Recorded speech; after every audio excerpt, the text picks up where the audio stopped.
თბილისის სახელოვნებო სამყაროს ერთ-ერთი ყველაზე კარგად დაცული საიდუმლო წლების განმავლობაში ინახებოდა იმ ადამიანების გულებში, რომლებიც სოფიკო ჭიაურელის სახლს სტუმრობდნენ ღიმილით სახელზე და გულში კი სრულიად სხვა გრძნობებს ატარებდნენ.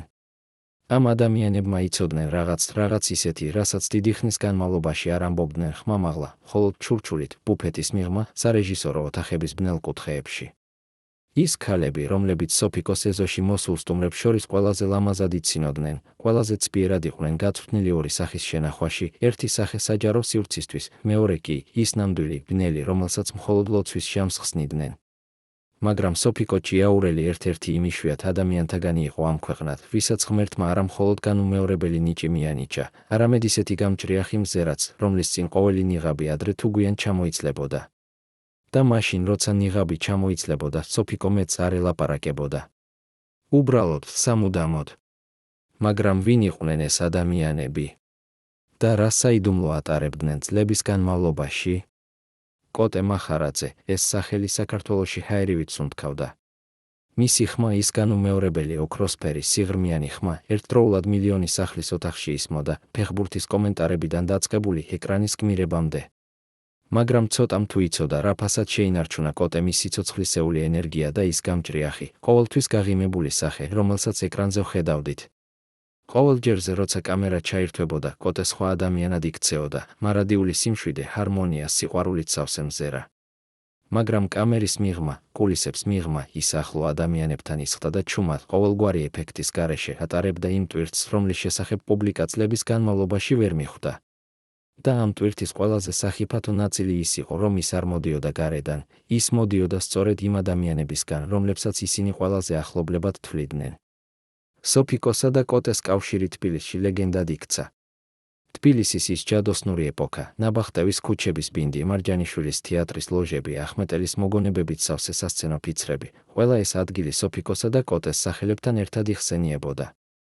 ისინი ერთად სეირნობდნენ, ერთად ამზეირობდნენ, ერთად ქმნიდნენ. მაგრამ სწორედ ამ ბედნიერებამ გახადა ისინი სამიზნე. რადგან ქართულ ბოჰემაში მის ყველა ბრწყინვალებასა და ეშხთან ერთად ყოველთვის ასე იყო, ვისაც ყველაფერი აქვს, ის ყველაზე მეტ მტერს ნახავს. და ამ მტრებს სახელები ჰქონდათ. ისინი კოტეს და სოფიკოს სახლში სხდებოდნენ სუფრასთან და ცქვით ანეკდოტებს ყვებოდნენ. მათ იცოდნენ ყველაფერი. მათ ათობით წელი ჰქონდათ ამ ოჯახთან ახლო, ისეთი სიახლოვე, რომ ნდობა ამ სიტყვის ყველაზე მტკივნეული გაგებით, სრულიად ბუნებრივი ჩანდა. და მაინც. დღეს ქართული ხელოვნების ისტორია ბევრ რამეზე ჩუმად არის. ზოგიერთი ექიმი, რომელიც კოტე მახარაძის ახლო წრეში ტრიალებდა, ახლა, 10 წლეულების შემდეგ ამბობს, ყველაზე მძიმე ის იყო, რომ ადამიანი, ვისაც ასეთი ნიჭი ჰქონდა, ვისი ხმა 100,000 ადამიანის გულს ეხებოდა, ბოლოს ყველაზე მარტოსული ადამიანი იყო იმ ოთახში.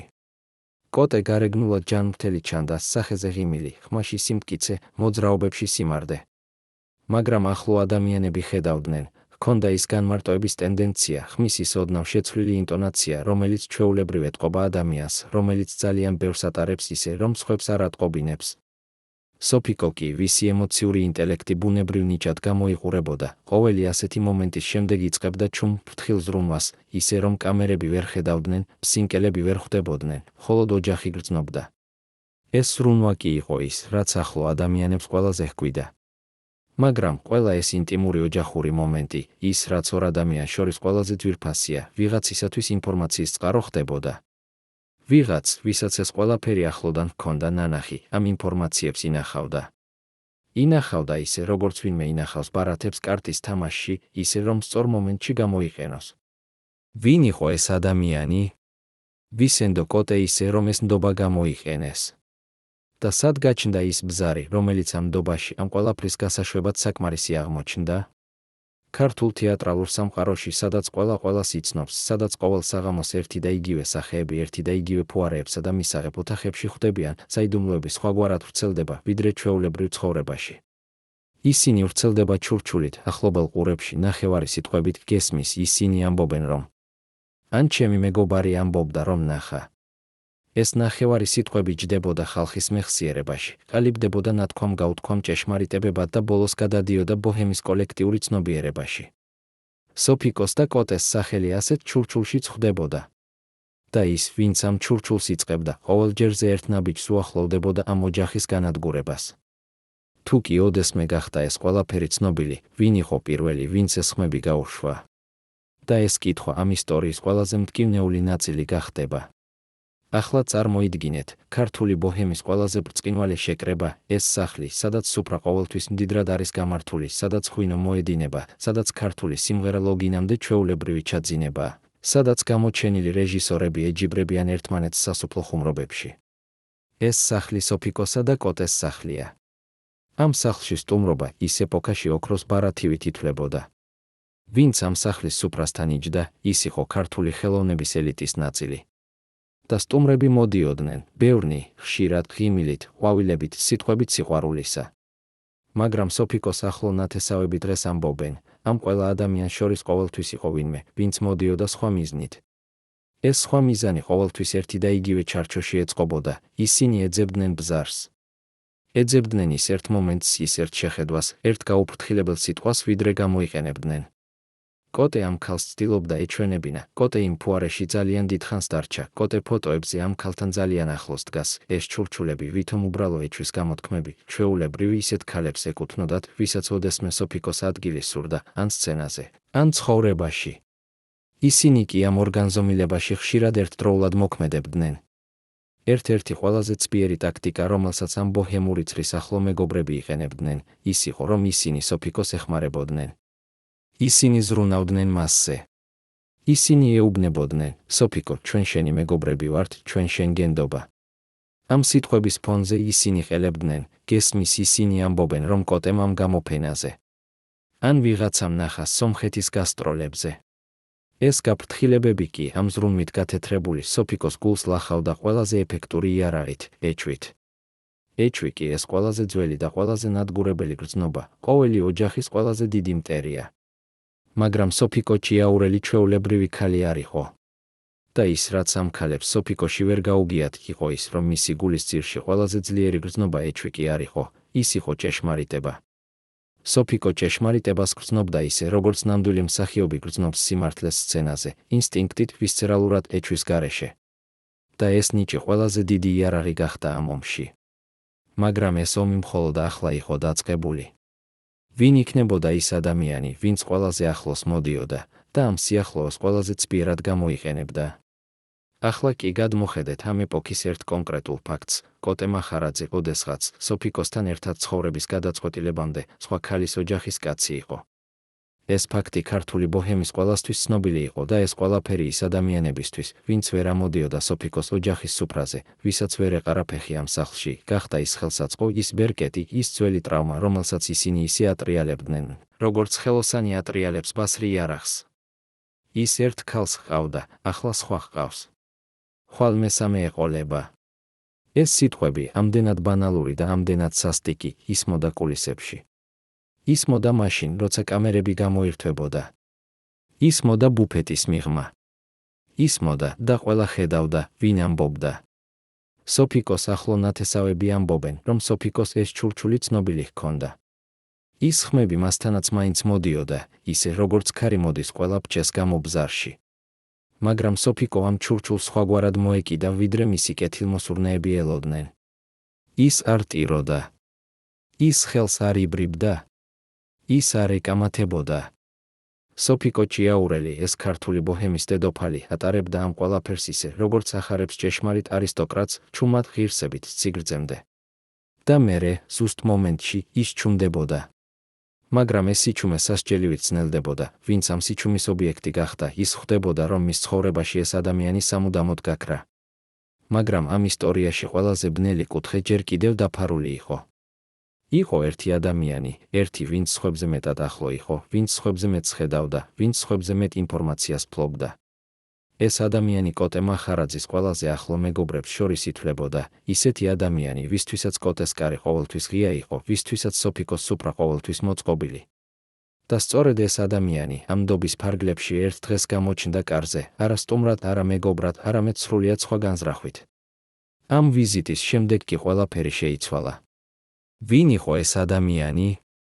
და რა მოხდა ამ შეხვედრის შემდეგ ისე რომ სოფიკომ გადაწყვიტა ამ ადამიანს, ამ ყველაზე ახლო მეგობარს ის სიცოცხლის ბოლომდე ვეღარასოდეს შეხვდება. ყოველ პროფესიონალ სამყაროში, ქართული თეატრის, კინოს, სპორტული ჟურნალისტიკის სამყაროში არსებობს ის, რასაც პირველ ეშელონს უწოდებენ.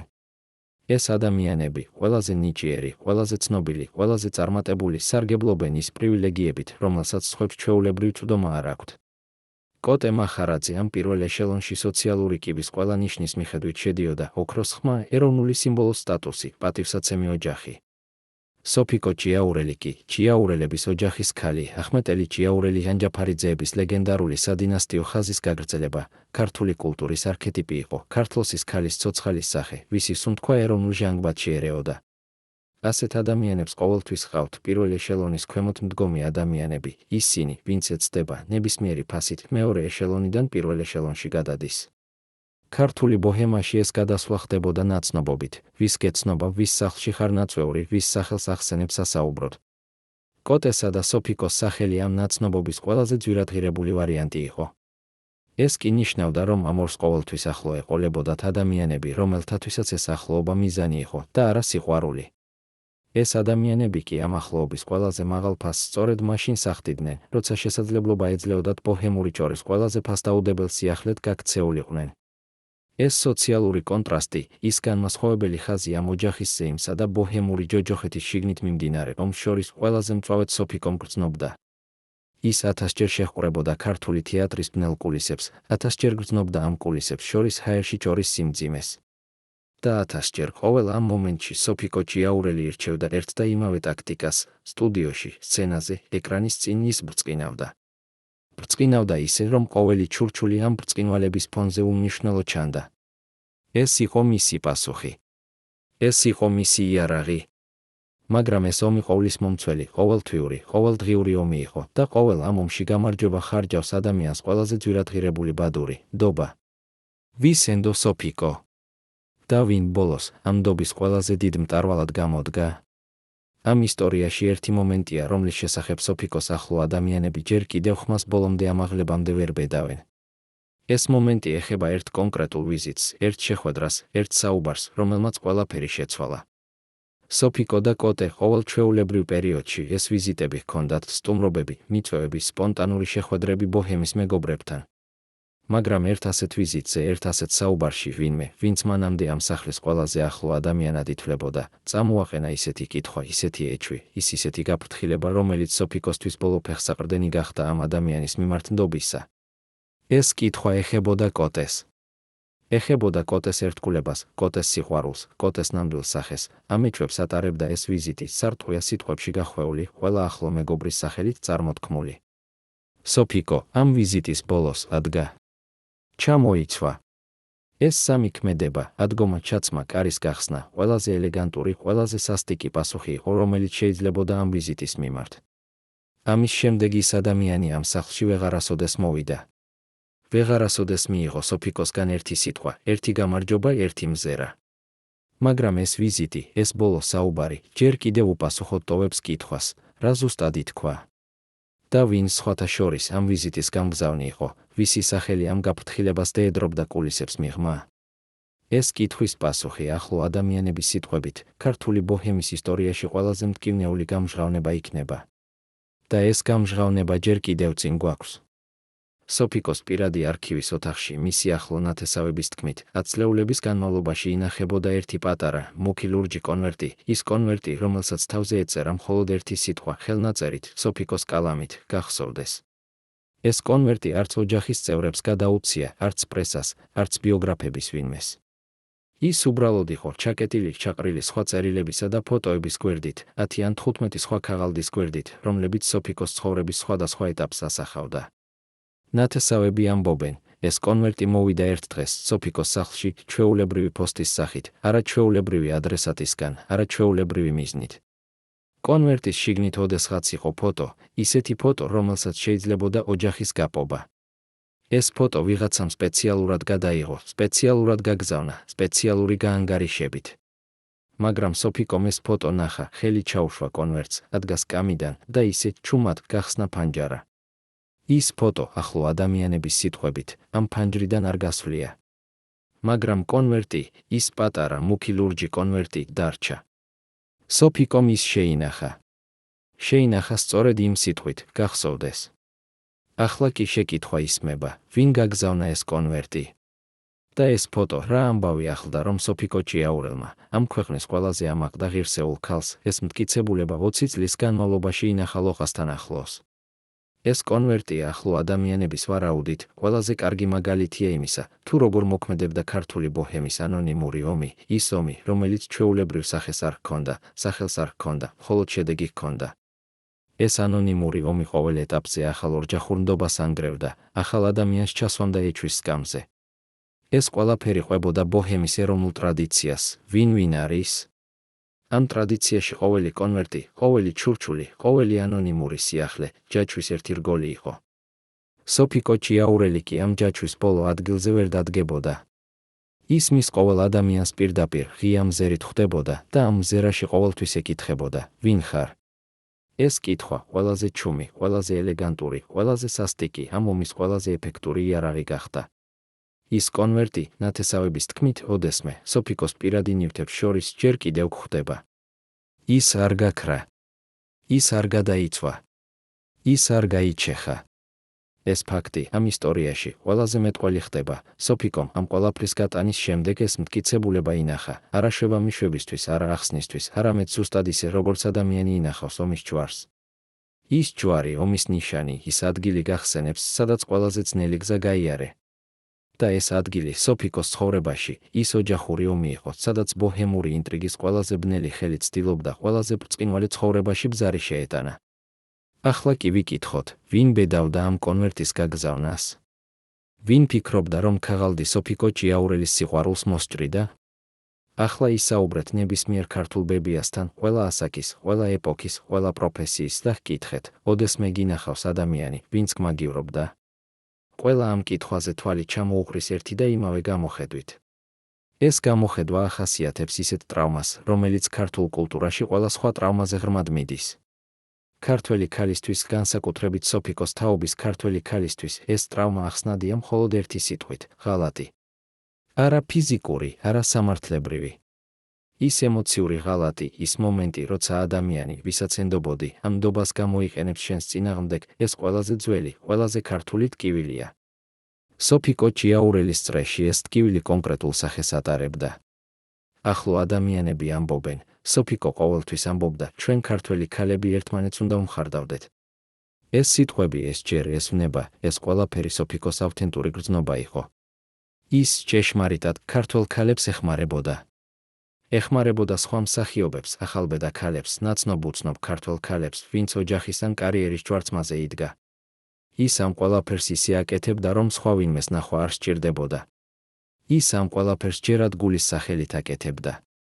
და სწორედ ამ გულის გახსნილობამ, ამ ნდობის ტრადიციამ, ის ადამიანებს, ვისაც ეს ყველაფერი ამ სიდიდის ექვივალენტური ქართლობა არ ჰქონდათ, გახადა სოფიკო ყველაზე დაუცველი. ის ქალები, რომლებიც სოფიკოს ახლო წრეს ქმნიდნენ ქართული ბოჰემის ეფემერულ სივრცეში, ეს ქალები ოდესღაც ყველა ერთ სივრცეში ხვდებოდნენ. ეს სივრცე ყოველთვის ერთი და იგივე იყო, ან თეატრის ფოიე, ან გამოფენის გახსნა, ან ვინმე კარგი ოჯახის ქეიფი ვაკეში, ან ძველ თბილისში. ეს ქალები ამ სივრცეებში ყოველთვის ახლოს იდგნენ, ახლოს ყველა ბრწყინვალე ადამიანთან, ახლოს ყველა სწორი ნაცნობობასთან.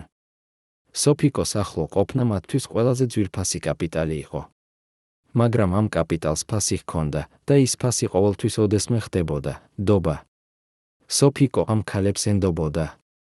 ენდობოდა ისე, როგორც ენდობა ვინმე ოჯახის ადამიანს. ის ახლო ადამიანები კი, ეს ოდესღაც ახლო ადამიანები, ვის ახლო ყოფნა ყველაზე ძვირი ეღირებოდა. ვინ ყველა ამ ახლო ადამიანებს შორის ყველაზე ძნელი ბოლო სიტყვა თქვა? და ეს სიტყვა, ის ბოლო ჯერი სოფიკოს გულის ყველაზე ღრმა ადგილს რა დაარქვა.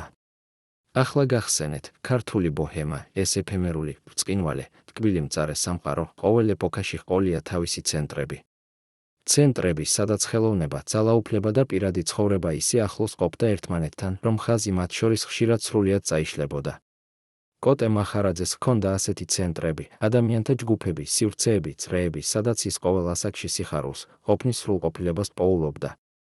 ეს ჯგუფები სხვადასხვა სახელით გვხვდება მეხსიერებაში: სპორტული ჟურნალისტები, თეატრის ძველი გვარდია, ქართული კინოს ოქროს თაობა. ყოველ ამ ჯგუფს ჰქონდა თავისი ლიდერი, თავისი ტემპი, თავისი კოდი. და ყოველ ამ ჯგუფში კოტე ოდესმე ყველაზე სასურველ სტუმრად იქნებოდა.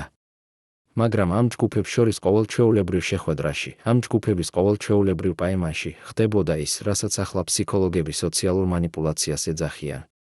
ეს მანიპულაცია კი ყოველ ეპოქაში ერთი და იგივე სახის იყო. ვიღაც ამ ჯგუფების შიგნიდან ყოველჩვეულებრივ შეხვედრაში ჩუმჩუმად, ფრთხილად, გულის ყოველ სისუსტეს იცნობდა და ამ სისუსტეებს ერთ-ერთ სათითაოდ გამოიყენებდა ახალ ინფორმაციას, ახალ ეჭვს, ახალ შეშფოთებას, კოტეს გარშემო ატმოსფეროს ოდნავ შეცვლის მიზნით. ეს ოდნავი ცვლილება კი, ის ოდნავ შეცვლილი ატმოსფერო, ყოველ ასეთ ოდნავობასთან ერთად ერთ ნაბიჯს უახლოვდებოდა სოფიკოს ოჯახის ოფიციალური ჭორის სტატუსს. ეს ხუთი ადამიანი, ის ახლოწრე, რომელზეც ჩვენ უკვე ვისაუბრეთ, ის სახეები, რომლებიც სოფიკოს სუფრასთან ყველაზე ხშირად ჩნდებოდნენ და ყოველჩვეულებრივ ახლო მეგობართა შეხვედრაზე ერთ სივრცეში ხვდებოდნენ, ახლო ადამიანების სიტყვებით, ერთ ტაციტურ, გამოუთქმელ შეთანხმებაში იყო. ეს შეთანხმება არასოდეს ნათქვამა ხმამაღლა. ის არ ჩაწერილა. ის არ ყოფილა ხელმოწერილი. ის ყოფილა ის ემოციური ატმოსფერო, ის სახელი ათობით კეთილი ზრახვის ფონზე, ის სინამდვილე ერთ ჩვეულებრივ სიახლეში, რომლის სახელი იყო კოტეს სოფიკოს დამოკიდებულება ყოველი ახალი გასტროლის შემდეგ ოდნავ ცვლება. ეს ცვლება რეალური იყო? ეს ცვლება ობიექტური ახსნა ჰქონდა? ეს ხუთი ადამიანი, ეს ახლო მეგობართა ეშელონი, ამ კითხვებს ყოველჯერზე ჩაახშობდა, ერთ ახალ ჩურჩულში, ერთ ახალ სიახლეში. ვინ იყო ეს ხუთი? და ვინ ამ ხუთს შორის ყველაზე ახლოს იდგა კოტეს სახლის კართან, ისე ახლოს, რომ სოფიკომ ეს კარი ბოლოს სამუდამოდ ჩაკეტა. 10 წლეულების განმავლობაში ერთი ადამიანი, ვინც კოტე მახარაძის ყველაზე ახლო მეგობრად ითვლებოდა, ოჯახური საიდუმლოებებს, ის პატარა, ინტიმური ეპიზოდები, ის სიტყვები, ვინც სახლის 4 კედელს შორის ითქვა, ინახავდა ისე, როგორც ინახავს ვინმე ფულს მატრასში, ჩუმად, სიმღერის გარეშე ოდინდელი სწორი მომენტისთვის. ეს ადამიანი სხვა სახლებში, სხვა სუფრებსა და სხვა ბოჰემური შეკრებებზე ეამბობოდა ამ ეპიზოდებს, ოდნავ შეცვლილს, ოდნავ გამდიდრებულს, ოდნავ გაფერადებულს, ისეთი ხელოვნებით, რომ მსმენელი ვერ ასხვავებდა, სად ათავდებოდა ჭეშმარიტება და სად იწყებოდა გამონაგონი. ახლო ადამიანები, ვინც ამ ისტორიას ახლა ყვებიან, ამბობენ, ამ ადამიანმა კოტეს ოჯახის ყველაზე ამაღელებელი წამები, ის მომენტები, რომლებიც ნებისმიერ ოჯახში ყველაზე ინტიმურია, გასაყიდ სიახლეებად აქცია. ეს ყველა ბოჰემური სახალხო კეიფის ბუნებრივი სანელებელი გახდა, ის სიახლე, ვინც ყველა ელოდა. ვინ მოდიოდა ამ ადამიანის პირიდან ასეთი სიახლეებით? სოფიკოს ახლო ნათესავები ამბობენ, ის ადამიანი, ვინც ყველაზე ბევრ ინტიმურ ინფორმაციას ფლობდა, ყველაზე ხშირად კოტეს სახელს ყველა ამ შეკრებებზე ახსენებდა, ყოველჯერზე ახალი შტრიხით, ახალი სიუჟეტის ხაზით, ახალი ეჭვის ჩასახვის ფონად. ეს ადამიანი ყველაფერს ობიექტურობის სახელით ამბობდა. ეს ადამიანი ზრუნავდა, ნაირ-ნაირი გაფრთხილებებით. ეს ადამიანი კი ოდესმე, ერთ კვირაში, ერთ ჩვეულებრივ სამშაბათ საღამოს სოფიკოს სახლში ბოლოჯერ გამოჩნდა. სოფიკომ ამ ვიზიტის შემდეგ ადგა. ჩამოიცვა. სახე ჩაქოლა. და ეს ადამიანი ამ კარამდე ვეღარასოდეს მივიდა, ნახევარგზამდეც კი. ვინ იყო ის? და რა, ზუსტად ამ უკანასკნელ ვიზიტში ითქვა ისე, რომ სოფიკოს 10 წლეულობით დაგროვილი მოთმინება ამ ვიზიტზე დასრულდა? ეს ადამიანი კოტე მახარაძის პირადი ბიოგრაფიის ფრაგმენტებს, ის ეპიზოდები, ის ისტორიები, ვინც ათობით წელი ახლოდან ჰქონდა ნანახი, ბოჰემური სამოსამართლო ატმოსფეროში გასაბუნებლად იყენებდა. კოტე ამ გასტროლზე ძალიან ახლოს იყო ვინმე ქალთან კოტეს ამ შეხვედრაზე ისეთი სახე ჰქონდა, გეტყვი, ოდნავ სხვა კოტეს სოფიკოს მიმართ ენთუზიაზმი, ჩემი შთაბეჭდილებით, ოდნავ ჩამქრალი ჩანდა, ეს ჩაკვრები, ეს ნახევარი წინადადებები, ეს ოდნავი და ჩემი შთაბეჭდილებით, ყველა ამ ფრაზას ჰქონდა ერთი და იგივე სტრუქტურა, ზუსტი ინფორმაცია ცოტა გადმოტრიალებული. ზუსტი ეპიზოდი, ოდნავ გამდიდრებული. ეს ინფორმაცია კი ყოველთვის ახლო ადამიანებამდე მიდიოდა, ისეთ ადამიანებამდე, ვინც ამ ჩაკვრას სოფიკოს ყურამდე მიაღწევინებდა. ახლო ნათესავები ამბობენ, სოფიკოს ოდესმე ჰქონდა ეჭვი, მაგრამ ის ეჭვი მის ახლო მეგობართა ხელნაკეთი ნაკსოვი იყო, ის ძაფები, ვინც ამ ქსოვილში ჩაიდინეს, ვინჩილასავით ფარული რჩებოდა, ვიდრე ბოლოს სოფიკომ ის ბოლო ძაფი არ ამოიძრով და ყველაფერი გაიშალა. ის ბოლო ძაფი, ის ბოლო ეჭვი, ის ბოლო ინფორმაცია, ამ ყველაზე ახლო ადამიანის ბოლო ვიზიტის ბოლო წუთებში ითქვა. და სოფიკომ ის გაიგო. ყველაფერი გაიგო, ისიერად ინსტინქტებით ისე, როგორც ნამდვილი მსახიობი ნამდვილ ტყუილს ერთი სიტყვიდან ცნობს. ამის შემდეგ ბოჰემური ომის ის კონკრეტული ფრონტი დასრულდა. მაგრამ ომი, სოფიკოს ოჯახის ომი ახლო ადამიანების ქსელთან, ამ ფრონტის დასრულებით კი არ შეჩერდა. ის გრძელდებოდა სხვა სახით, სხვა ადამიანებით. თქვენ კი ახლა გეკითხებით, ოდესმე ამ ტიპის ახლო ადამიანი ყოლიათ, ის ვინც თქვენს ცხოვრებაში ყველაზე ახლო ადამიანად ჩანდა, მაგრამ ყველაზე მძიმე ტვირთი გამოდგა. ეს ახლო ადამიანი ბოჰემური ჭორის ქსელში ერთი კვანძი კი არ იყო, ის კვანძი იყო, ვინც ყველა სხვა ძაბს ეჭირა ხელში. ახლო ნათესავები, ვინც ახლა ამ ისტორიას ყვებიან, ამბობენ, ეს ადამიანი ერთ-ერთი ყველაზე ტკბილი სტუმარი იყო სოფიკოს სახლში, ყოველ ვიზიტზე ყვავილებს მოჰქონდა, ყოველ ვიზიტზე სოფიკოს ახალ სპექტაკლის შესახებ ენთუზიაზმით ესაუბრებოდა, ყოველ ვიზიტზე კოტეს ეუბნებოდა, შენ ამ ქვეყნის ხმა ხარ, ამ ქვეყნის სიამაყე. ეს სიტყვები, ეს ვიზიტები, ეს ყვავილები, ეს ყველაფერი ყოველჯერ ზენდობის ახალ ფენას ქმნიდა. მაგრამ ამ ყვავილების ჭრდილში, ამ ენთუზიაზმის ქვეშ, ამ სიამაყის გაულელ ქედს მიღმა, ეს ადამიანი ყოველ ვიზიტზე ამოიღებდა ახალ ინფორმაციას, ახლა ახლო ჰაერში, ვინ ბოჰემის სხვა სივრცეებში ახლო ადამიანების სახელებით, ეს ინფორმაცია სიახლეებად გადააქცევდა. ის ყვავილები ახლო ნათესავების სიტყვებით, ყოველ ჯერზე ახალ ჭრილობის ნიშანს ფარავდა. ყოველ ჯერზე ოდნავ ახლო ჩადიოდა ბზარი. ვინ ამ ყველა ვიზიტის ფონზე, ყველაზე ბევრ ძაბს ეჭირა? და ეს ძაფები, ის ბზარები, ის ჭრილობები, ის ახალი სიახლეები, ბოჰემური ომის ყველაზე მნიშვნელოვანი ქსელი გახდა, ვინც სოფიკო ჭიაურელმა ბოლოს, ერთი ოდინდელი ვიზიტის შემდეგ სამუდამოდ გაჭრა, ისე რომ ამ ბოლო ვიზიტის თარიღი, ის კვირა, ის საღამო, ის სიტყვები ახლო ადამიანებს კარგად ახსოვთ. ახლა გავიდეთ სოფიკოს სახლიდან და შევიდეთ ქართული ეკრანის კულისებში. ეს სივრცე ყველა ეპოქაში სახელოვნებო ბოჰემის ყველაზე ცხელი ქარსაბრუნი ყოფილა. ეს კულისები, ის გრძელი, ოდნავ დახრილი დერეფნები, ის ნახევრად ბნელი ოთახები, სადაც ყოველ სექტემბერში ახალი სეზონი იწყება, ეს სივრცე ყველა ბოჰემური ჭორის ყველაზე ეფექტური ბაზა ყოფილა. სოფიკო ჭიაურელი ამ სივრცეს კარგად იცნობდა, ამ სივრცის ყოველ კუთხეს, ყოველ ჭრდილს, ყოველ ადამიანს, ვინც ამ ჭრდილებში ოდინდელ სიახლეებს ყვებოდა. ის ამ სივრცეში ყველაზე ჩახედული ადამიანი იყო, ისეთი, ვისი გამჭრიახი მზერა ყოველ ჭორის ქარს მხოლოდ ერთი შეხედვით ცნობდა. ახლო ნათესავები ამბობენ, სოფიკო ამ სივრცეში ყოველ ახალ სტუმარს სიფრთხილით ხვდებოდა, ის ღიმილი, ის ენთუზიაზმი, ის ახლო ყოფნის სურვილი, ეს ყველაფერი სოფიკოსთვის ახლა ერთ კითხვად იქცა, ვინ მოდის ჩემთვის და ვინ ჩემი ამბის საღებად. ამჟამად კი ვიკითხოთ, ფიქრიათ ოდესმე რომ ყველაზე ტკბილი ვიზიტები, ის ვიზიტები, ვინც ყოველ ჯერზე ყვავილებს გამოყვება, ყოველ ჯერზე ყველაზე ბევრ ინფორმაციას ატარებს სხვისი ბაზისკენ. ქართული ეკრანის ისტორიაში ყველა ოფიციალური ბიოგრაფიისა და ყველა ოფიციალური ვერსიის ფარდის მიღმა, დარჩა ერთი ამბავი, ვინც ჯერ კიდევ სრულად ნათქვამი არ ყოფილა. ახლო ადამიანები, ვინც ამ ეპოქას ახლოდან ადევნებდნენ თვალს, ამბობენ, ბოჰემური ჭორის ქსელმა, ის ახლო ადამიანების ეშელონი, ვინც სოფიკოსა და კოტეს ოჯახს ათობით წელი გარს ერტყა, ერთ ეტაპზე ახალი ტონი იგრძნოს ზემოდან. ზოგიერთი თვლიდა, რომ ეს შემთხვევითობა კი არ იყო, არამედ ქართული ეკრანისა და თეატრის მართვის ეტაჟებიდან ერთ-ერთი ყველაზე გავლენიანი ადამიანის ნებელობა. ის ადამიანი, ახლო ადამიანების სიტყვებით, დარწმუნებული იყო, სოფიკო ჭიაურელი, ის ქალი, ვინც ძალიან ბევრს ჩაიმეტებდა, ძალიან ბევრს ითხოვდა, ძალიან ბევრ საკითხში ხმამაღლა ლაპარაკობდა, ძალიან ხმამაღლა არსებობდა. ახლო ადამიანები ვარაუდობდნენ, რომ ეს ხმამაღლა ყოველ ეტაპზე ახალი ზეწოლის საბაბი ხდებოდა. კონკრეტულად რა ხდებოდა? ახლო ნათესავები ამბობენ, ბოჰემური ჭორის ქსელის ის ადამიანები, ვინც სოფიკოს სახლში ტკბილი სტუმრების სახით გამოდიოდნენ, ამ ეტაპზე ახალ ამოცანას გრძნობდნენ. თუ ადრე ისინი უბრალოდ ეჩვის ძაფებს ქსოვდნენ, ახლა ეს ძაფები უფრო სქელი გახდა, უფრო მიზანმიმართული. ერთ-ერთი ახლო ნათესავი იხსენებს, იყო პერიოდი, როდესაც კოტეს სახელი ყოველ სუფრაზე ისე ჩნდებოდა, თითქოს ვიღაც სპეციალურად ახსენებდა, ყოველ ჯერზე ახალი დეტალით, ახალი კითხვის ნიშნით.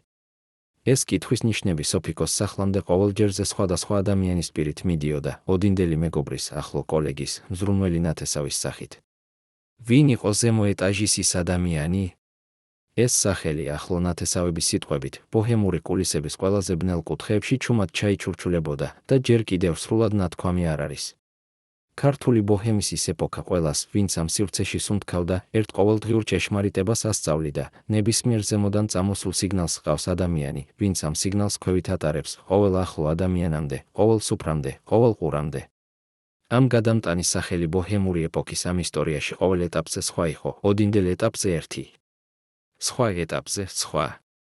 მაგრამ ყველა ამ გადამტანს ჰქონდა ერთი საერთო ნიშანი, ისინი ყოველთვის ახლო ადამიანების სიაში ყველაზე ნაზ, ყველაზე ლოიალურ, ყველაზე მზრუნვალ სახეს ატარებდნენ, ის ყვავილები, ის ენთუზიაზმი, ის შენ ამ ქვეყნის სიამაყე ხარ. ახლო ნათესავები ამბობენ, სოფიკომ ამ ეტაპზე ეს ნიმუში ამოიცნო.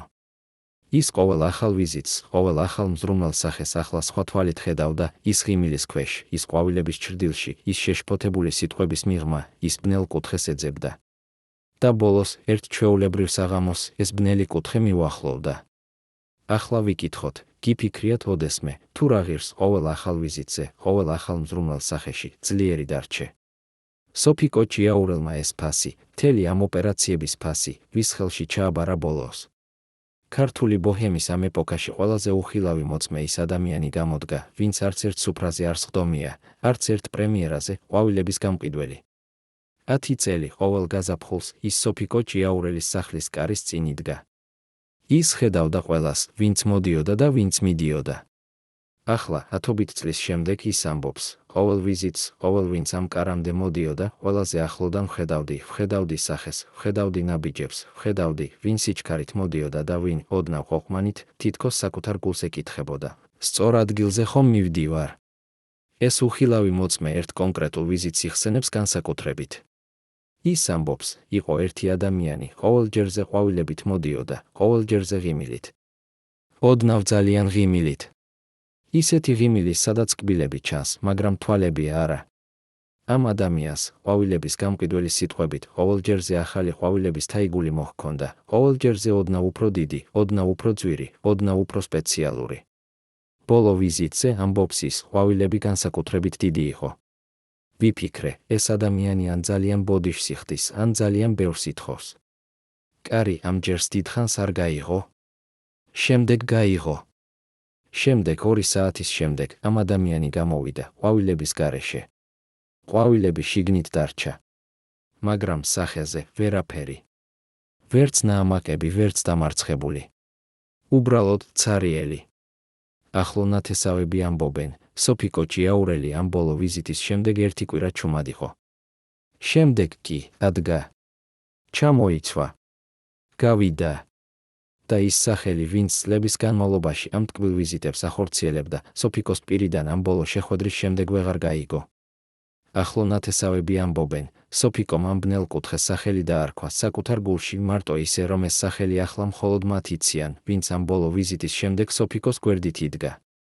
ვფიქრიათ ოდესმე, რამდენი უხილავი ადამიანი გიყურებს ყოველ ვიზიტზე და ყოველ ღიმილში, ყოველ ყვავილში, ყოველ მზრუნვალ სიტყვაში, ის ჭეშმარიტება ხედავს, ვინც შენ ჯერ კიდევ ვერ ხედავ? სოფიკო ჭიაურელის პირადი ნივთების კატალოგი, ის ოთახი, სადაც მისი ცხოვრების ყველა ნაწილი ერთად ისვენებს, ახლო ნათესავების სიტყვებით, ათობით წლის განმავლობაში ერთ კონკრეტულ კუთხეს ინახავდა, სადაც ჩვეულებრივი ადამიანის თვალი ვერ შეაღწევდა. ეს კუთხე, ის მუქი, ძველი კარადა, ვინც ყოველ გაზაფხულს ველხეს ისუნთქავდა, ინახავდა იმ ყველაფერს, რაც სოფიკომ გადაწყვიტა ოდინდელ ადამიანთა ხელიდან გადაარჩინა. ქართული ბოჰემის ყველაზე ბრწყინვალე ეპოქა, ის ათწლეულები, სადაც სოფიკო და კოტე ერთად ბრწყინავდნენ, ამ კარადის შიგნით ფოტოებად, ხელნაწერი ბარათებად, ბეჭდებად იყო ჩამწყვდეული. ის ფოტოები, ის ბარათები, ის ნამდვილი ცხოვრება. მაგრამ ახლო ნათესავები ამბობენ, ამ ყველა ნივთს შორის, ამ ყველა ქონებას შორის ის, რაც ყველაზე ნაკლები ფასის ნივთად ჩანდა, ყველაზე ძვირი გამოდგა. იმიტომ, რომ ის არარსებობა, ის ყველა ნივთის არარსებობა, ის ცარიელი ადგილები, სადაც ოდინდელ ახლო მეგობრებს სოფიკოს სახლიდან სიყვარულის ნიშნები ჰქონდათ მიღებული, ამ ცარიელ ადგილებს ახლა სხვა ამბავი ახლდათ. ახლო ნათესავები ამბობენ, ბოჰემური ომის დასრულების შემდეგ ოდინდელ ახლო მეგობრებს ამ ყველა ნიჭი, ის სოფიკოს ხელით ნაჩუქარი ნივთები, ის პირადი ფოტოები, ის ხელნაწერი ბარათები გაჩნდა სხვა ადგილებში. სხვა ადამიანების სახლებში. სხვა კარადებში. ახლო ნათესავები კი ყველა ამ ნივთთან ერთად ეკითხებიან, ვინ ყველა ამ ახლო მეგობართა შორის, ამ ნივთებს, ამ ყველა ახლო ყოფნის ნაშთებს, ინახავდა ისე, თითქოს ეს ნივთები ოდინდელ ბრძოლის ჯილდო ყოფილიყო? და სოფიკო ის ქალი, ვინც ყოველ ასეთ ჯილდოზე ერთხელ ითქვა, გახსოვდეს, ამ სიტყვის ეს ვარიანტი, ის ცარიელი ადგილი ძველ კარადაში, რაზე ყვება? ქართული კულტურის ამ ეპოქაში, სადაც ყოველი ნიჭი ოქრო ეღირებოდა და ყოველი ოქრო მოპარვის ობიექტი ხდებოდა, ნიჭის მოპარვა ორ სახეს ატარებდა. პირველი სახე ნათელი იყო, ნაშრომის მითვისება, სახელის გამოყენება, ავტორობის გადაფერება. მეორე სახე კი ბევრად ბნელი, ბევრად ღრმა, ეს იყო ადამიანური ნდობის მოპარვა, ის ინტიმური ყოფნა, ის სახლის კარი ყოველთვის ღიაა შენთვის, ის ათობით წელი ახლო ადამიანთა წრეში, ყველა ეს ნდობა, ის კაპიტალი, ყოველ ჩვეულებრივ ბოჰემური ქეიფის სუფრაზე, გამოყიდულ ამბებად იქცა. ეს ამბები კი, ის ინტიმური ეპიზოდები, ის პირადი ნახვის ნაშთები, ყოველ ჩვეულებრივ სიახლეში ახალ ფასს ამოიტანდა. სოფიკო ჭიაურელმა ეს მოიტანა. ახლო ნათესავები ამბობენ, სოფიკო ყოველ ასეთ გამოიყიდული ამბის შემდეგ ინახავდა ამ ამბის გაგზავნის ადამიანს, სახეს, სიტყვებს. ინახავდა ისე, როგორც ადამიანი ინახავს სასამართლო ჩვენებას. ის ოდინდელ გახსოვდეს სოფიკოს ენაზე ნიშნავდა, მე ვიცი ვინ ხარ. ახლა წადი. და ეს წადი, ის ბოლო სიტყვა, ყოველ ამ ადამიანთან, ყოველ ამ ახლო მეგობართან, სოფიკოს სიცოცხლის ბოლომდე ბოლო სიტყვა დარჩა. ახლო ნათესავები, ვინც ამ ამბებს ახლა ყვებიან, ერთ კონკრეტულ სიტუაციას გამოყოფენ, ერთ ჩვეულებრივ გაზაფხულზე, ერთ ჩვეულებრივ ახლო მეგობრის ვიზიტის შემდეგ, სოფიკოს სახლიდან გაქრა ერთ-ერთი ყველაზე ძვირი ნივთი, ის ფოტო, ვინც ოდესღაც სოფიკოს ყველაზე პირადი ეპიზოდის ნაწილი გახდა. ეს ფოტო სხვა ადამიანებს ნახვა ისეთ ადგილებში, სადაც სოფიკოს სახლი არ იყო. ახლო ნათესავები ამბობენ, სოფიკო ამ ფოტოს გაქრობის შესახებ ყველაფერი ცოდნა გაიგო. ყველაფერი, ვის ხელში გაჩნდა ეს ფოტო, ვინ გადასცა, ვინ ინახავდა. ეს ყველაფერი ცოდნა გახდა ის ბოლო ძაფი, ვინც სოფიკომ ბოლოს ამ ახლო ადამიანთა ქსელიდან ამოიძრო სამუდამოდ. და ეს ყველაფერი, ეს ბოლო ძაფი, ამ ქსელის ყველაზე ბნელ ნაწილს ეხებოდა, ვინ ამ ყველა ვიზიტის ფარდის მიღმა, ყველაზე ბევრ კაპიტალს გამოიტანდა და ამ კაპიტალის ყველაზე ძვირი ნაწილი სოფიკოს ოჯახის ინტიმური ფოტო იყო. ვის სახლში, ყველა ამ ატმოსფეროს ბოლოს, ეს ფოტო სტუმრებს ნახვა ეპოვათ?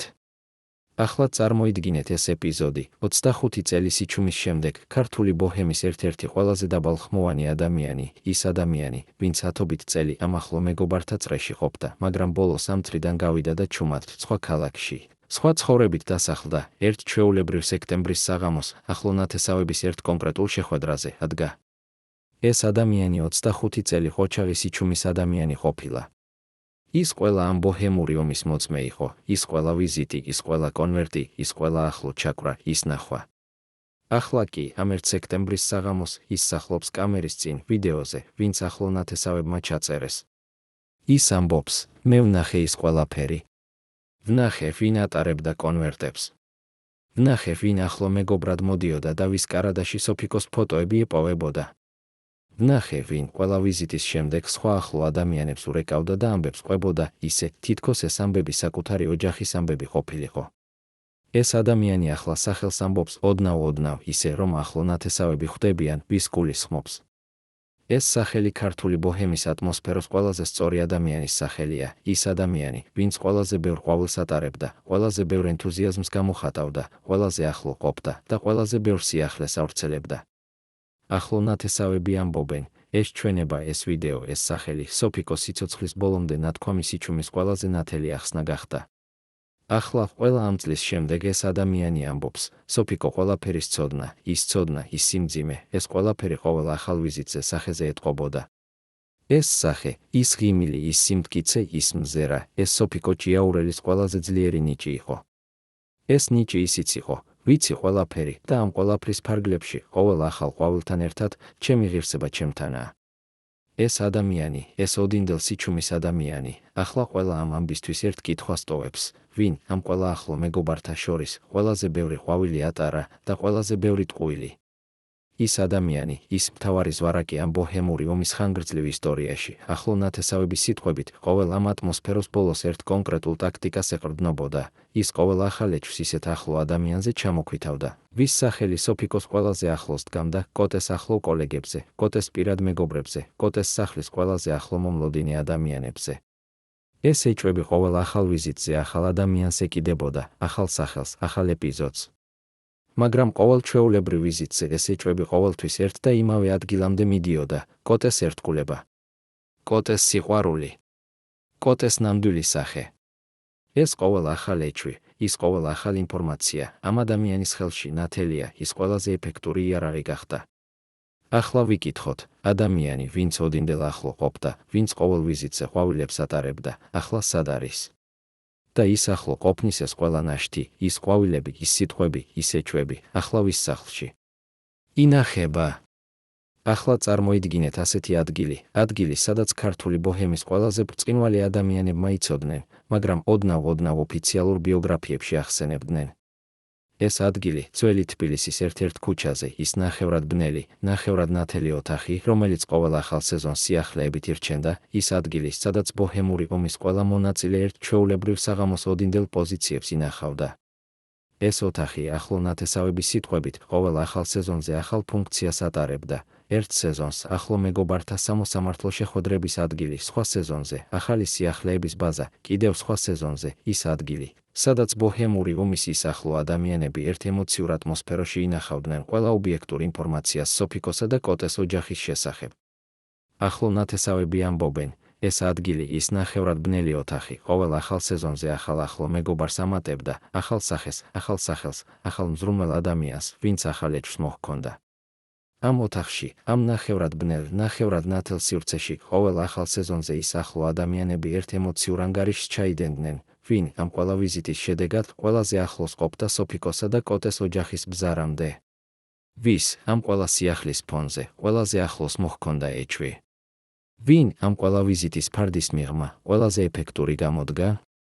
ახლო ნათესავები ამბობენ, ამ ოთახის ანგარიში ყოველ ჩვეულებრივ სეზონზე ერთ სახელს გამოყოფდა, ის ადამიანი, ვინც ყველაზე ახლო ყოფდა, ვინც ყველაზე ეფექტური გამოდგა, ვინც ყველაზე ბევრ ახლო ყოფნის კაპიტალს გამოიყენებდა, ეს ის ადამიანი იყო, ვინც ყველაზე ბევრ ყვავილს ატარებდა, ყველაზე ტკბილ სტუმრად ჩნდებოდა.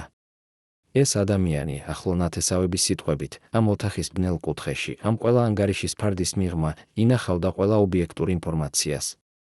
ინახავდა ისე, როგორც ინახავს ვინმე ბარათებს კარტის თამაშში. ახლა კი ვიკითხოთ, ის ბნელი კუთხე, ის ნახევრად ბნელი ოთახი, ახლა სად არის? და ის ბარათები, ის ყველა ობიექტური ინფორმაცია, ახლა ვის ხელშია? ის ოთახი, ახლო ნათესავების სიტყვებით, დღეს სხვა ფუნქციას ატარებს, ის ახლა ჩვეულებრივი ბინის ოთახია, სადაც ჩვეულებრივი ოჯახი ჩვეულებრივ ცხოვრებით ცხოვრობს. ის ნახევრად ბნელი ატმოსფერო, ის ახლო ადამიანთა ყველა ანგარიში, ის ბარათების ყველა კარტის თამაში, ეს ყველაფერი ახლა ისტორიაა. მაგრამ ის ადამიანი, ის ყველაზე ახლო ადამიანი, ვინც ამ ოთახის ყველა ანგარიშის ყველაზე ეფექტური მონაწილე გამოდგა, ის ახლა სად არის? ახლო ნათესავები ამბობენ, ეს ადამიანი, ამ ყველა ვიზიტის, ამ ყველა ყვავილის, ამ ყველა ახლო ყოფნის შემდეგ, ამ ყველაფრის ბოლოს, ოდინდელ ბოჰემური ომის ის ყველაზე ახლო სახე გახდა. ეს სახე კი, ყველა ყვავილის, ყველა ენთუზიაზმის, ყველა სოფიკო, ჩვენ შენი მეგობრები ვართ ის შემდეგ, სოფიკო ჭიაურელმა სამუდამოდ გახსოვდეს სიაში შეიყვანა. ახლა კი ის ყველაზე ბნელი კითხვა, ვინ ამ ყველა ატმოსფეროს ბოლოს, ამ ომის ჯილდო მიიღო? და ეს ჯილდო, ის ყველა ახლო ყოფნის ნაშთი, ახლა რაში გამოიყენა? ქართული ბოჰემის ამ ეპოქის გამარჯვებულები, ის ადამიანები, ვინც ამ ომს გაიმარჯვებდნენ, ახლო ნათესავების სიტყვებით, ყოველ ახალ სეზონს ახალ ჯილდოს ელოდნენ. ეს ჯილდო შეიძლებოდა ყოფილიყო ახალი ახლო ყოფნა, ახალი კარი ყოველთვის ღიაა შენთვის, ახალი სოფიკოს სახლის ახლო ადამიანთა სიაში იყო, ახალი ბოჰემური ელიტის ნაწილი. ან შეიძლებოდა ყოფილიყო სხვა ჯილდო, ის ახლო ინფორმაციის კაპიტალი, ის სიახლე, ვინც სხვა სუფრებზე ყველაზე ძვირი ვალუტა ხდებოდა. ახლო ნათესავები ამბობენ, ეს ადამიანები, ის ახლო ადამიანები, ვინც ამ ომის ყველა ეტაპზე გამარჯვებულებად ჩნდებოდნენ, ბოლოს ყველა ერთ სივრცეში შეხვდნენ. ეს სივრცე, ის ოდინდელ ახლო ადამიანთა ყველა ანგარიშის ბოლო ადგილი, ქართული ბოჰემის ის ეფემერული სივრცე იყო, სადაც ყოველ ახალ სეზონს ახალი გამარჯვებული გამოჩნდებოდა. მაგრამ ახლო ნათესავები ამბობენ, ამ ყველა გამარჯვებულს ერთი და იგივე ბოლო ელოდათ. ის ბოლო, ის ყველა გამარჯვებულის საერთო ბოლო, სოფიკო ჭიაურელის გახსოვდეს სიაში ყოფდა. ის სია, ის ოდინდელ ახლო ადამიანთა ყველა სახელი, ვინც სოფიკომ ბოლოს სამუდამოდ ჩაიკეტა, ახლა ამ ყველა გამარჯვებულის ყველაზე ნამდვილი ჯილდო გახდა.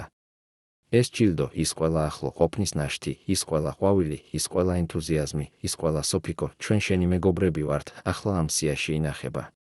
სოფიკო ჭიაურელი ამ სიას ინახავდა ისე, როგორც ადამიანი ინახავს ომის ყველა ეტაპის ბოლო ანგარიშს.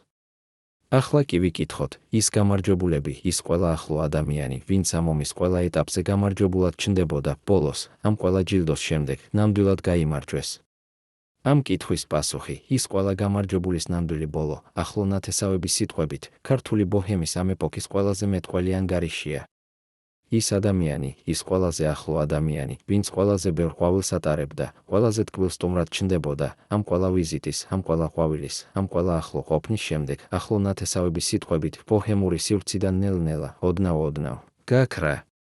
ეს გაქრობა არ ყოფილა ხმაურიანი. ეს გაქრობა არ ყოფილა სკანდალური.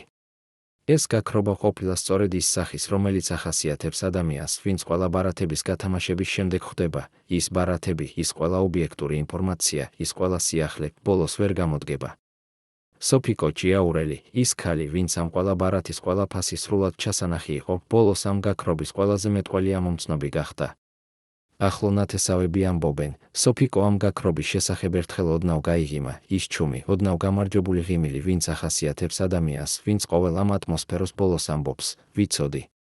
სოფიკო ჭიაურელისა და კოტე მახარაძის ისტორია, ეს ყველა ბოჰემური ომის, ამ ყველა ვიზიტის, ამ ყველა ყვავილის, ამ ყველა ახლო ყოფნის ისტორია, ბოლოს ერთ-ერთ ყველაზე ძლიერ ამბად იქცა ქართული კულტურის ისტორიაში. ეს ამბავი, ის ყველა ახლო ადამიანის, ის ყველა გამარჯვებულის, ის ყველა ბარათების ამბავი, ახლა, ათწლეულების შემდეგ ახლო ნათესავებს ერთ ნათელ სიტყვად ახსოვს, ისინი დარჩნენ. სოფიკო და კოტე, ეს ორი ლეგენდა, ეს ქართული კულტურის ორი ყველაზე ბრწყინვალე ვარსკვლავი, ამ ყველა ომის, ამ ყველა ვიზიტის, ამ ყველა ახლო ადამიანის ფარდის მიღმა, დარჩნენ ერთად. ეს ერთად ის ყველა ეჩვის, ის ყველა კონვერტის, ის ყველა ანონიმური სიახლის ფარდის მიღმა შენარჩუნებული ერთად, ახლო ნათესავების სიტყვებით, ყველაზე დიდი გამარჯვება გახდა. ეს გამარჯვება კი, ის ყველა ახლო ადამიანის, ყველა ბარათის, ყველა ანგარიშის ბოლო, ყველაზე ჩუმი, ყველაზე ელეგანტური, ყველაზე სოფიკოსეული სახის გამარჯვება იყო. სოფიკო ჭიაურელი ამ გამარჯვების შესახებ ოდნავ-ოდნავ ლაპარაკობდა, ის ჩუმი, ღიმილიანი, ოდნავ გამარჯვებული ნდობა, ვინც ახასიათებს ადამიანს, ვინც ყოველ ამ ატმოსფეროს ბოლოს ამბობს, ვიცოდი სად ვიდექი. ახლო ნათესავები ამბობენ, სოფიკო ყოველ ახალ ახლო ადამიანის ვიზიტს, ამ ყველა ყვავილს, ამ ყველა ენთუზიაზმს, ამ ყველა სოფიკო, ჩვენ შენი მეგობრები ვართ, ყოველ ჩვეულებრივ ახალ სეზონზე ერთ კონკრეტულ ადამიანთან ახლო ყოფდა, კოტეს. ეს ახლო ყოფდა, ის ყოველდღიური, ჩვეულებრივი, ნახევრად ხილული ახლო ყოფდა, ყოველ ამ ახლო ადამიანის ყველა ბარათის ყველაზე ძლიერი პასუხი გახდა. ეს პასუხი, ის ყველა ყვავილის ყველაზე ნამდვილი გამარჯვება, ახლო ნათესავების სიტყვებით, ყოველ ახალ სეზონს ახლა ამ სიტყვად ბრუნდება, სოფიკო და კოტე ყოველ ახალ სეზონს ერთად დარჩნენ. ამ ერთად ის ყველა ომის, ამ ყველა ვიზიტის, ამ ყველა ახლო ადამიანის ფარდის მიღმა შენარჩუნებული ერთად სოფიკო ჭიაურელი სიცოცხლის ბოლომდე ინახავდა ყველაზე ძვირ ნივთად. ის ნივთი, ის ერთად ყველა ყვავილს, ყველა კონვერტს, ყველა ახლო ადამიანის ყველა სიახლეს, ყველა ამ ბარათს, ბოლოს სჯობდა. ყოველ ახალ სეზონს, ყოველ ახალ ომს, ყოველ ახალ გამარჯვებულს. ახლა კი, ეს ბოლო, ყველაზე ნათელი კითხვა, თქვენ ჩვენი ძვირფასი მაყურებელი, ოდესმე ყოლიათ ადამიანი, ვინც ყველა ომს, ყველა ახლო ადამიანს, ყველა ბარათს, ბოლოს, ყველა ამ ატმოსფეროს ბოლოს სჯობდა. და ეს ადამიანი, ის ყველა ომის, ამ ყველა ახლო ადამიანის ფარდის მიღმა შენარჩუნებული ერთადერთი, ახლა სად არის? მეგობრებო, ახლა ჩვენ გვინდა გვიპასუხოთ, თქვენ როგორ ფიქრობთ სოფიკო ჭიაურელსა და კოტე მახარაძეზე? ისინი ამ ყველა ბოჰემური ომის, ამ ყველა ახლო ადამიანის, ამ ყველა ვიზიტის, ამ ყველა ბარათის მსხვერპლნი იყვნენ? თუ ბოლოს სწორედ ისინი გაიმარჯვეს? ჩვენ გვინდა გვიყვეთ კომენტარებში დაწერეთ, თქვენს ქალაქში, თქვენს ოჯახში, თქვენს ცხოვრებაში გახსოვთ სოფიკო ჭიაურელის ის ღიმილი, ის სიმტკიცე, ის გახსოვდეს? გახსოვთ კოტე მახარაძის ის ხმა, ის ოქროსფერი, სიღრმიანი ხმა, ვინც ათობით წელი მილიონი სახლის ოთახში ისმოდა? კომენტარებში გვიყვეთ, ჩვენთვის ძალიან მნიშვნელოვანია, ახსოვს თუ არა ეს სახელები თქვენს ქალაქში, თქვენი თაობის ადამიანებს. სოფიკო ჭიაურელი, ქართული კულტურის ის ყველაზე ამაყი, ყველაზე ღირსეული, ყველაზე გახსოვდეს ქალი, ახლა ყველა ამ ატმოსფეროს ბოლოს ერთ სიტყვად ბრუნდება, ის დარჩა. ის ყოველ ახალ სეზონს, ყოველ ახალ ახლო ადამიანთა ომს, ყოველ ახალ ბარათს, ბოლოს, ყოველ ამ ატმოსფეროს ბოლოს სჯობდა. და ეს ყველა სიჩუმის ბოლო სიტყვა, სოფიკო ჭიაურელის ყველაზე ძლიერი ნიჭი გახდა. ის ნიჭი, ის ყველა ომის, ამ ყველა ახლო ადამიანის ფარდის მიღმა შენარჩუნებული სიძლიერე, ახლა ჩვენ ყველანი გვჭირდება.